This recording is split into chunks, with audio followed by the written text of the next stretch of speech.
When it comes to creating an online program, there are a lot of moving pieces to consider. And with all the noise out there about all things online programs and online courses, it can be really easy to overlook some of those tasks or some of those steps. So in today's video, I am sharing the 4 main phases that go into creating an amazing online program and the absolutely 2 essential people that you need to make your program as awesome as possible, as well as several other key people at each phase to help you create an incredible online program. So let's dive right on in.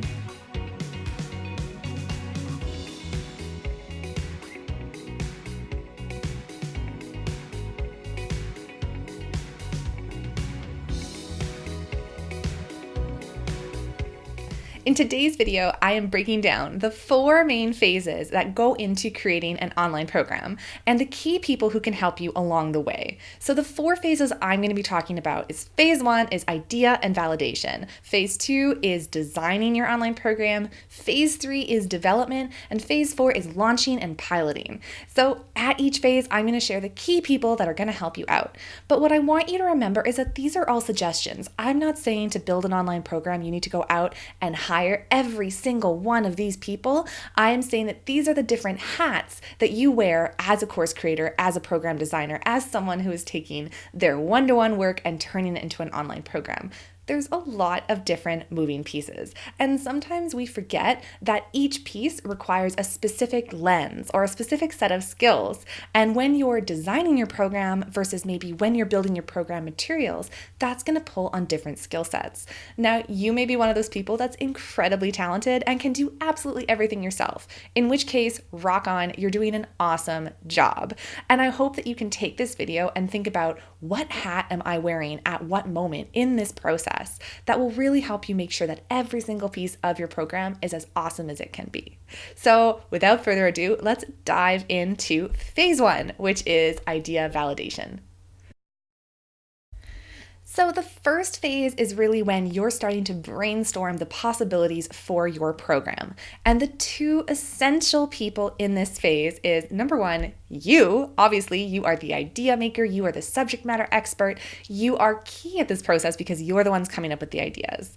And the other key people is your audience. Now, you're going to probably sense a bit of a theme throughout this video when you hear me say you and your audience are the most essential people for your program, because we want to design a program with your learners, with your clients, with your students at the heart of this program, which means they need to be involved every step of the way for creating your online program. But especially in this first phase, when you are figuring out what their problems are and how you can help them, it's essential to be talking to your people, because otherwise it's all guesswork and it makes selling your program a lot harder. It makes building your program a lot harder because you are just guessing that what you're creating is helping them. So the shortcut is to just talk to them, talk to your people, reach out, say, hey, do you want to hop on a coffee chat? I have an idea for this program. Talk to your past clients, or send out a survey to all your past clients and really see how you can support them. By keeping your audience involved, especially at this key stage, you are making sure you're building a path that meets them exactly where they are. Now, phase number 2. Now, this is design, and I may be a bit biased, but this is my favorite phase, and arguably I would say is one of the most important phases that also happens to be the most overlooked. Now, there's a lot of information out there that talks about how to validate your ideas and then how to launch your course, and there's amazing resources out there for you. But what I've realized is a lot of people skip right on over the design phase of the program, which is where you lose out on the intentionality of building a journey exactly for your people. So the key people that you need involved at this phase is you, your audience, and what's called a learning designer or instructional designer, curriculum designer. We go by a couple different terms. I prefer learning experience designer or learning designer, because our role is to make sure that you are building something that your people need that's going to set them up for success and isn't going to overwhelm them with content. Because often what happens when we sit down to create an online program, especially as heart-centered coaches, is we care so much about giving our people absolutely everything they need that we throw so much at them that they just kind of fall off the radar and they don't make it past maybe module 2, or they don't put anything into action because they're totally overwhelmed. So the advantage of working with a learning designer at this phase is you have someone who has your learners' best interests at heart and absolutely no attachment to your subject matter. When we are the subject matter experts, we think everything is interesting and everything is essential. And sometimes what you need is someone to come in and lovingly say, "That's super interesting. It doesn't belong in this course," because it's not going to help your people get results. So in phase number 2, when you spend a lot of time on the design, you are building an intentional path for your people. And when you work with a learning designer, you can be assured that your program is setting your people up for success. It's actionable, it has exactly what they need and nothing more, and it's an experience, not just a dump of information. Not only will this make you feel 100% confident selling your program because you'll know for sure that you've put something together that's super intentional and solves their problems, but it's also going to make you feel totally clear about what comes next in phase number 3. So the next phase is development and launching. Now that I recognize those are two really big things, but I've squished them together for the purpose of this video because this is the phase where there are the most amount of hats or the most amount of people that you need to outsource to when you're building your online program. So again, the key essential people, the absolutely 2 people that you need involved at this phase is you, because we want to make sure that your program feels like you. We want it to represent your brand, your energy, that awesomeness that is you, that brings your people into your program. We want your people to be involved. So whether it's through a beta group, whether it's through friends, whether it's through past clients, involving the people that are going to benefit from the experience at this phase as well to get their input on how things are looking and feeling and working is super essential. Now, the third person you can bring in, I've got a friend. This is Toulouse. He gets jealous when I record videos, so he's popping in to hang out with us today. So the third person that can be involved is a learning designer in this phase. And the nice thing about having a learning designer involved here is they can look through everything you're creating, your materials, your platform, your launch strategy, all those things, and make sure that it's still in alignment with the super intentional design that you've created for your program. They can review how things are looking, how things are working, and make sure that things are staying actionable and focused on the learner. Now, there are several people who can support you in this development phase, or hats that you can wear if you don't want to outsource. So the first to think about is the platform that you're hosting your online course on. Now, if you haven't decided this yet, I have a whole video helping you choose. So you can check that out. I'll link it in the comments below, and that will help you choose your platform, which will help you decide if you need to outsource or not.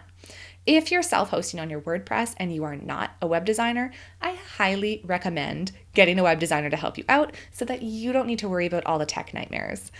On the other hand, if you want to just fire it up into a done-for-you service like Thinkific, which is my personal fave, then having a VA do that for you can also be a nice thing to take it off of your plate. I'm really lucky. I have super talented friends, and so if you need any help with creating and bringing your program to life, whether it's through web design, graphic design, copywriting, those different things, please let me know in the comments below or send me a message, and I'd be happy to connect you with the right people to help you bring your vision to life once we've created an absolutely amazing, rock solid design for your program.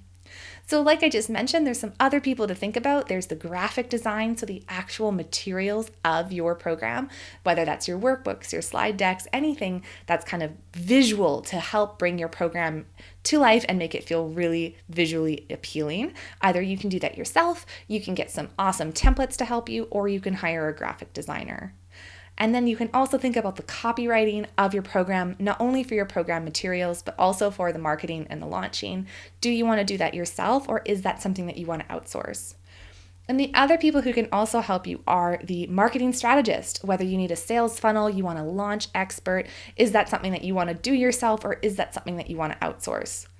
Now, I know I've just thrown a ton of roles at you, and I want to be clear. My message is not saying that you need to outsource absolutely everything at every single phase.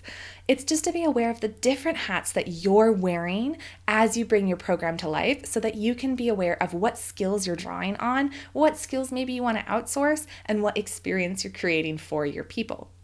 Which brings me into the fourth and final phase, and often forgotten phase, of building an online program. So the final phase is piloting and beyond. Now, a course is a living thing. It is not a one and done, set it and forget it, never visit it again. It is something that grows and evolves just like your people do. And so it's something that you want to constantly be tweaking and adjusting and elevating to make sure that you're continually giving your people the best experience possible. So in this phase, again, the key people to help you out is you and your ideas and how you can breathe fresh life into your program, your people listening to what feedback they're giving you, what would make their experience even better, what's working well for them, and what could be working better. And also a learning designer can support you in this phase as well, whether it's through a full program audit where they look at everything you've created and how you can make it even better, or it's just chatting out some of the feedback you've gotten from your students and what they're saying and how you can add things into your program to make sure it's the best it can be. So as you can see, there are a lot of moving pieces when it comes to creating an online program. And this video is not telling you you have to outsource everything, but it is reminding you the importance of making a plan and setting a budget ahead of time. So when you start creating your online program, when you start designing it, you know what you're going to do, what you're responsible for, who you have on your team to help you, or who you need to track down for a specific set of skills, or where you can look for maybe kind of an in-between, whether it's templates or swipe files or courses that teach you how to do what you want to do with your own program. There's lots of resources out there, and there's lots of people available to help you. Now, again, I may be biased, but I would say if you only hire one person to help you bring your program to life, it should be a learning designer, because we can help you at every step of the way, whether it's from taking your ideas and how you can hear what your students or your clients are saying and bring it and organize it into a specific program idea, whether it's structuring out your entire program into a crystal clear blueprint so you know exactly what's going into your program and that your people are being set up for success, whether it's looking through the materials you've created and checking out your course website and making sure everything is in alignment with adult best learning principles, with the kind of the jargony stuff that you don't want to have to think about, but what helps people learn and reach that transformation, or whether it's in the piloting and the beyond, which is tweaking your existing courses, or it's making the experience the best possible. Our role, or at least my role in what I say, is I am here to be the voice of your people. I am here to help you make sure you're giving them everything they need to set them up for success, to reach those transformations that you've set out for them, but also to help you feel so clear and so confident in this program that you've created.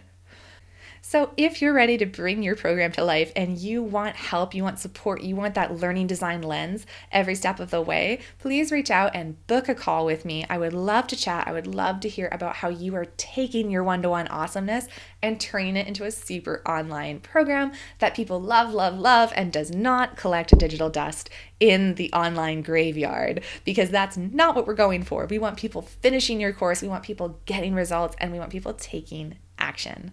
Now, if you've decided to totally do this yourself and you were like, nope, I can do it, I also have some things to help you out. I've got some super awesome freebies. I have my learning journey map, which is the first step I do with all of my clients to mapping out their online programs.